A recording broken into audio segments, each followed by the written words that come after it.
This cake is very simple to make. It uses 1.5 cups of all-purpose flour and then 3 tablespoons of cocoa powder, 1 teaspoon of baking soda, half a teaspoon of salt. So far these are the dry ingredients. Let me go ahead and sift because the cocoa powder is always lumpy. So let's go ahead and work the lumps out. You're watching the Bear Pantry Show. And then now it's just a matter of dealing with the wet ingredients, which sugar is a part of the wet ingredients, all right? So this is a cup of sugar, just regular granulated white sugar. Let me go ahead and give this a whisk.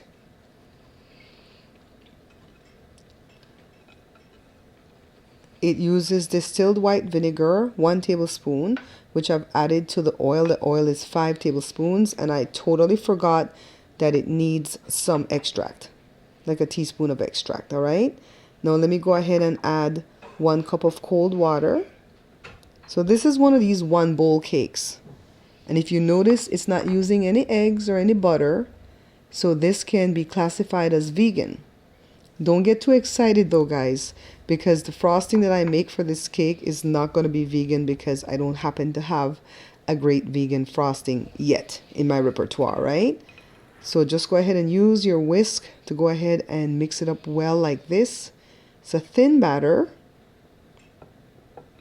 And after taking a look at it, because this is the first time I'm making this cake, I'm testing on camera, I've decided that I'm going to put it into 3 6x2 tins. I've greased and dusted it with some cocoa powder, and I'm putting the parchment paper. If you're using 8-inch tins, then it'll probably only fit 2, okay? Grab the last one. I usually have 1 extra in the drawer because when I cut these things, sometimes I have an extra one, right? So that's what I did. I grabbed that one just now, and then I'm just going to eyeball the batter to pour it into the 3 tins as evenly as I can go.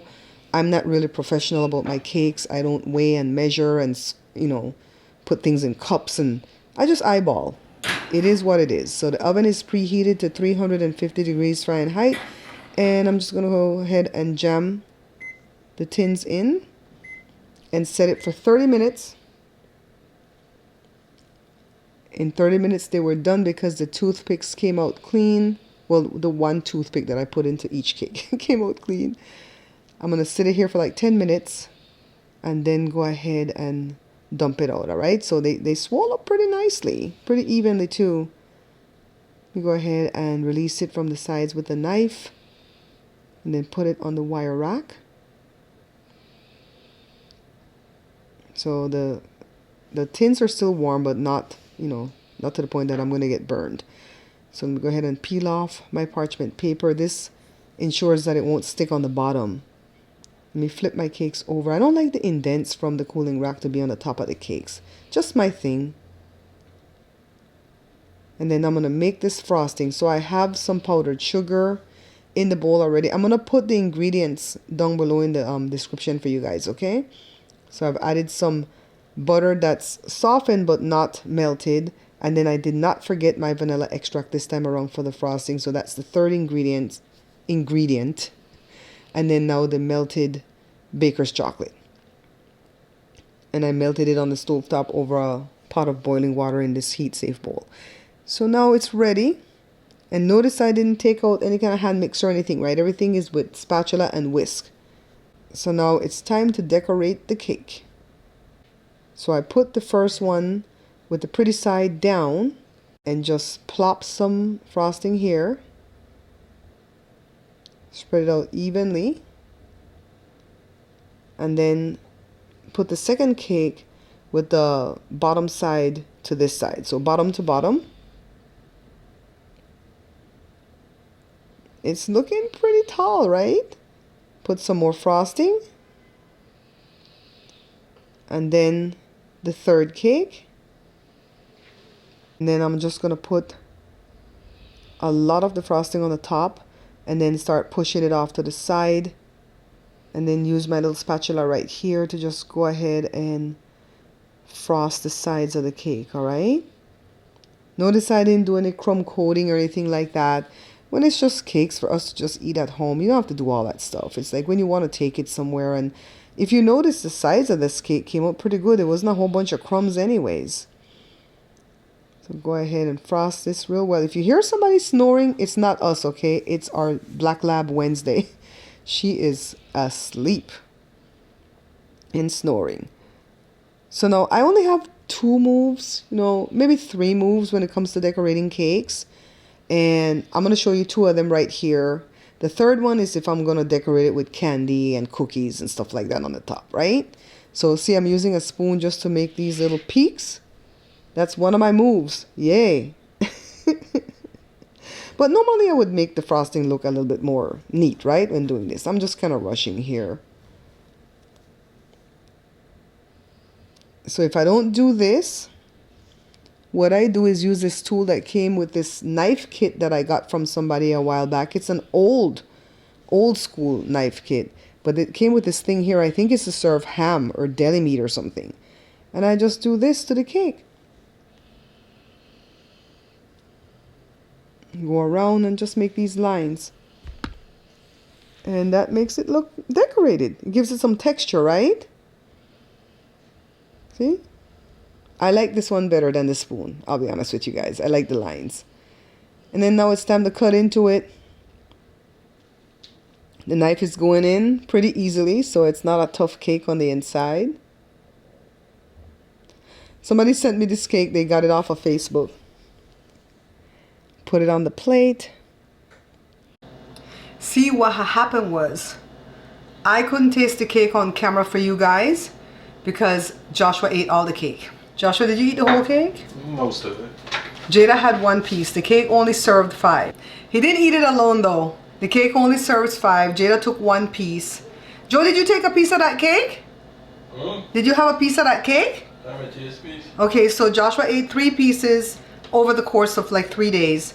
And then Joe had a piece and Jada had a piece, so I couldn't taste it on camera. So what I did was make the recipe again, and then I made it into little cupcakes. They're not really muffins because muffins, they crack on the top, right?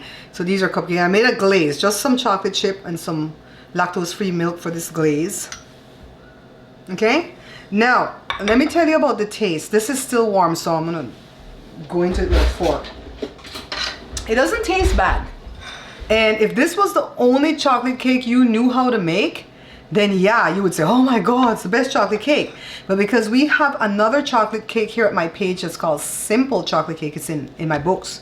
It's in the Pantry Laid Bare as the full recipe, and in the other one, No More Leftovers, as like a half recipe. Let's taste. So, this is a more dense cake. It's sweet because the sugar makes it sweet. The other cake that I'm talking about though is light and spongy, and it stays fresh longer. It stays more moist. This one, the very last piece towards the end, like on the last day, got a little bit hard for Josh. So I'm glad I was able to make it into some cupcakes to show you guys that you can get 6 big cupcakes. Let me show you the size. The big ones. Yeah, it's still warm. So you can get 6 big cupcakes out of it, or 3 6x2s, or 2 8x2s. You could probably get 2 9x2s too, but they'll be flatter. These are not bad at all though. But if I were going to a potluck, I don't know if you're anything like I am, but when I'm going to a potluck, a repast or whatever, and I'm taking a dish, I take my best dish. Me personally, I would never take rice and beans because I'm not as good at rice and beans as Joe is. So if I take rice and beans, Joe cooked it, okay? But I would take my chocolate cake, my powder bun, bread pudding. These are things that I can make in my sleep, right? So yeah, if you don't have any eggs, I did say that the cake was vegan, and I know I'm going to get dragged not for the frosting because I told you guys the frosting is not vegan, but for the fact that I buttered the pans with butter. You can go get that goop, you know, and still make the cake be vegan. And then don't put that frosting. Put what I put here, which is some melted chocolate, and I put some milk. You could put some coconut milk. You know, you can veganize the thing. Come on, you know what you're doing. Yeah, so this is not bad. Not bad at all. Especially being that there's no eggs lately. Anyways, I'm gonna stoop in because I have you guys on a short tripod. So good though. Put you guys on the tripod that I use when I'm doing the shorts or the reels. Yeah, I'm gonna put the frosting on the glaze on the rest of it, and then put it up, and then they'll have some more chocolate chip muffins. I put chocolate chips in here.